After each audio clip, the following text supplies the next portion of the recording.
Trade Kings, as everyone would know, is Zambia's largest FMCG manufacturing company, which is also among the three largest manufacturing companies in sub-Saharan Africa.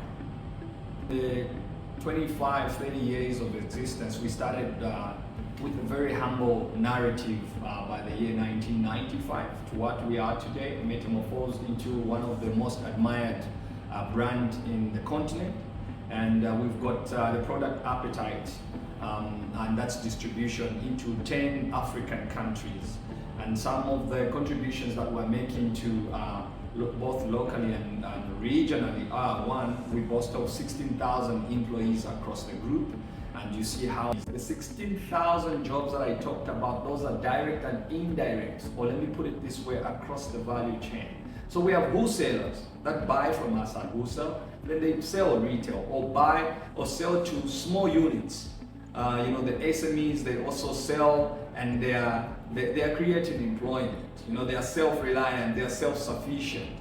These are some of the things. Then equally, you'll find that most of the products that we have, from your corn flakes and any edibles, your mahels, your drinks, there are these farmers, small scale as you may call them, that are into agricultural products. We buy everything that we put in our production from agriculture, from local suppliers. So that alone, yes, is translating into us looking at the welfare of SMEs of different shape, sizes and dimensions. Not only are we looking at those that are bringing us intermediary resources that we are putting into production or manufacturing of consumables, but also we have spaces for different variants of SMEs. The media, for example, I think Trade Kings is very good on branding and when it comes to advertising. So how many media houses have we worked with?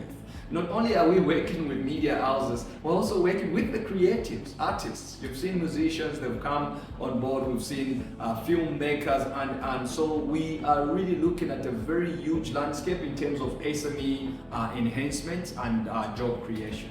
So we are calling on business management organizations to really speak one language and let all the member states respect these trade protocols. Yes, jurisdictions vary in terms of fundamentals, but at every given point when you're shifting a certain fundamental that is looking at enhancing jurisdictional sort of boundaries or prowess or market share, it's just nice that you have a round table and there's a meeting of minds. So that alone really destabilized. You saw the closure of borders for 3 days. Look at how much revenue was lost at that. So we are calling on players like yourselves to ensure that you cross-fertilize with jurisdictions that are sitting in those areas as to make sure that anytime there's a change or shift in policy in that particular area, you are able to alert people and give us time to make sure that we prepare ourselves. Then the policymakers, the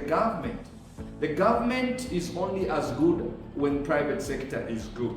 When private sector is thriving, the government is thriving because one, we create jobs. Number two, we are the ones that really make sure that the revenue authorities meet their targets in terms of collections. So look at what sort of disturbance that brought when 3 days closures were enforced. ZRA definitely plummeted in terms of collections.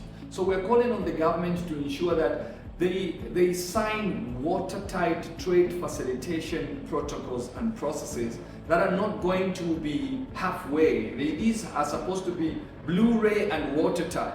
In the name of variances as well as adjustments, like I mentioned, it's just nice that they bring all the players party to these exercises and activities so that we are speaking the same language.